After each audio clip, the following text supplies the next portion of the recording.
We've reached the halfway point of the 2021 Texas high school football season. That makes me feel really old. Big games across the state. These are the picks.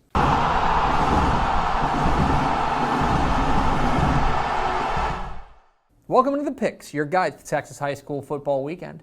My name is Greg Tepper of Dave Campbell's Texas Football and TexasFootball.com. Thank you so much for tuning in after a wild and wacky Week 5 of Texas high school football. We are now into Week 6, which is the midway point of the regular season here in 2021. And this is a bit of a strange week, okay? Admittedly, it is the big bye week. It's the idle week. A lot of teams, in fact, more than a quarter of the state is taking the week off. And so you may have to look a little deeper to find these gems. But make no mistake, there are outstanding games in every corner of the state if you look hard enough. We start in Houston.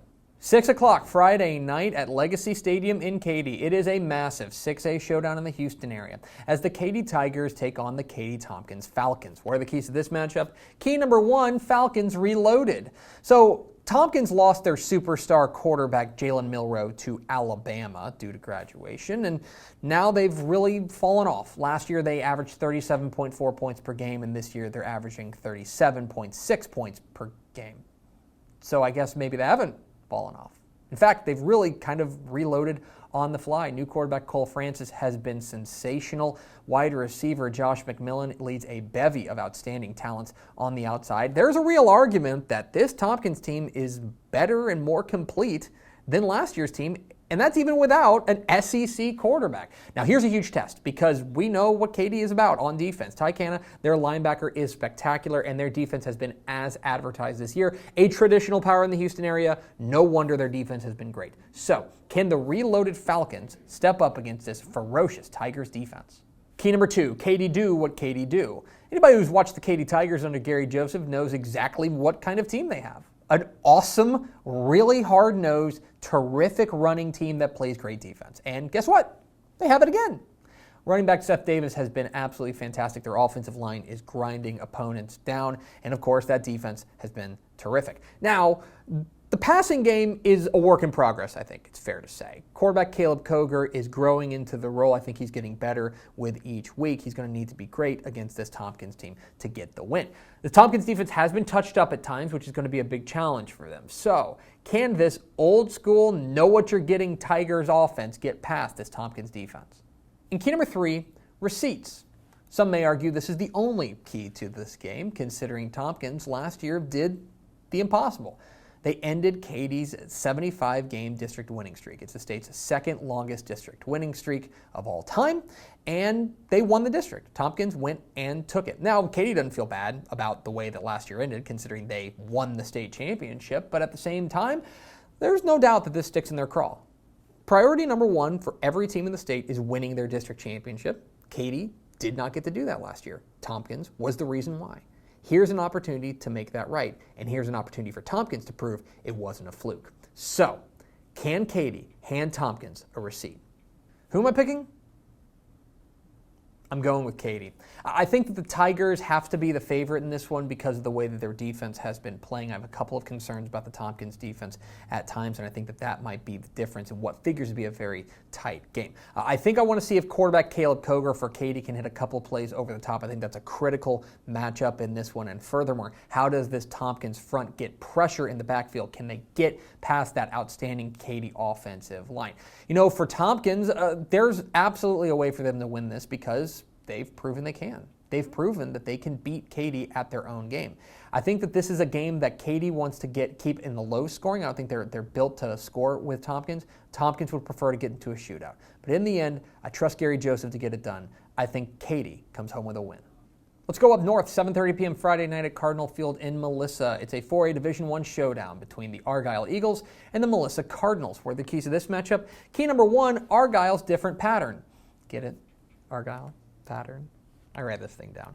This is not the same Argyle team as it was last year. I think that state champion team was one of the most explosive Argyle teams we've seen under Coach Todd Rogers. I think that this is a lot more like the normal Argyle team that we've come to expect under Coach Todd Rogers, which is hard-nosed running game with Landon Ferris and Peyton Shoemake behind a big offensive line led by Sheridan Wilson, and a quarterback in Jacob Robinson who is good, but is maybe not the centerpiece of the offense, if that makes sense. This is a much more balanced, hard-nosed, maybe plodding Argyle team that I think may be a bit different than people expect if the last time you saw them was in the 2020 state championship game. But Argyle's won titles like that, and Argyle looks like the best team in 4A Division I by playing that style of football. Now, can the Melissa defense find a way to slow down this kind of newish look Argyle offense? I think that's the big key in this one. Can this new look Argyle team get past their district rival? Key number 2, Cardinals tempo.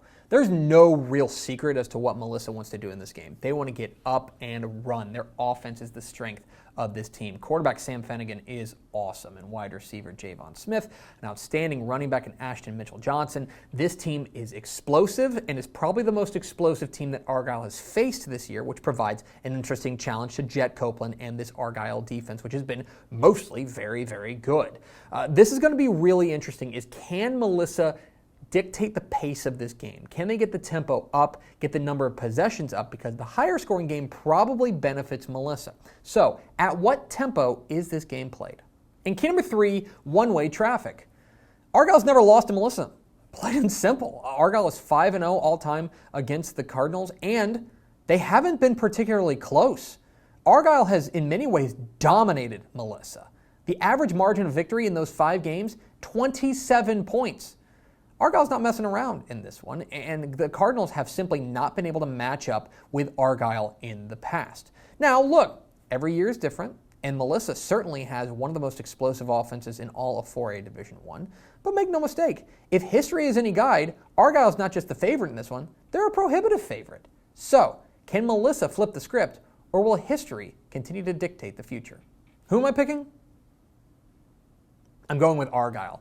Plain and simple, I think their offensive line wins this game. That's it. I think that the offensive line for Argyle is probably the best in 4A Division I, and that is going to lead them to a victory in this one. Sheridan Wilson and company plowing the road for Landon Ferris and Peyton Shoemake and giving Jacob Robinson, their quarterback, time to throw. Furthermore, I think this Argyle defense, while it has not faced an explosive offense like they're going to see from Melissa, I do think that they're going to be able to come up with a number of stops. For Melissa, the name of the game is to win the turnover battle and to get this score up. I think Melissa wants to play this game into the 30s or maybe even the 40s, while Argyle is happy to play this game in the 20s. That's where this game is going to end up, is what does the tempo in this look like? Now look, Melissa certainly wants to get Argyle, and an opportunity to get them at home would be a huge feather in the cap for this Cardinals program. But I think Argyle is the number 1 team in 4A Division I. Nothing has swayed me from that, and I think the Eagles come home with a critical district win.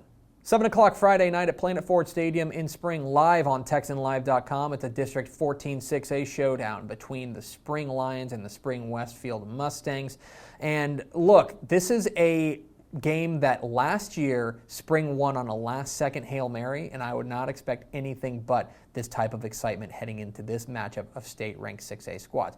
All eyes, I think, are going to be on the quarterback matchup here, Spring quarterback Bishop Davenport and Westfield quarterback Cardell Williams, but I actually think that this has a chance to be a low-scoring slugfest, simply because these defenses are so good, with Spring linebacker Braylon Jones and this ferocious front from Westfield led by defensive lineman A.J. Holmes. I think that this is going to be lower scoring than maybe you would anticipate considering the weaponry on the field, but I think this game is going to be a lot of fun. I give a very slight edge to Spring.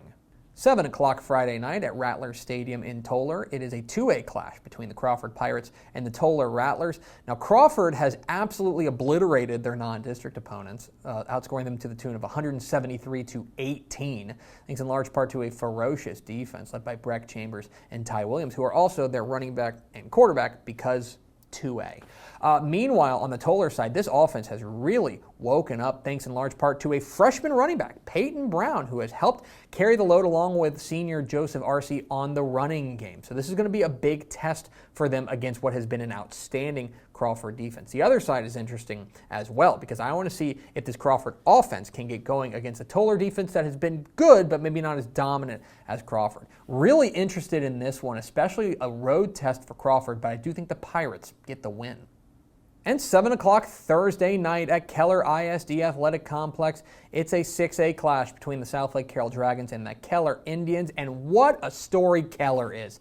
5-0 for the first time since 1967. unbelievable. Coach Carl Strelo is a defensive guy, and that shows. This defense has been fantastic, allowing just 8 points per game with star safety Zach O'Day.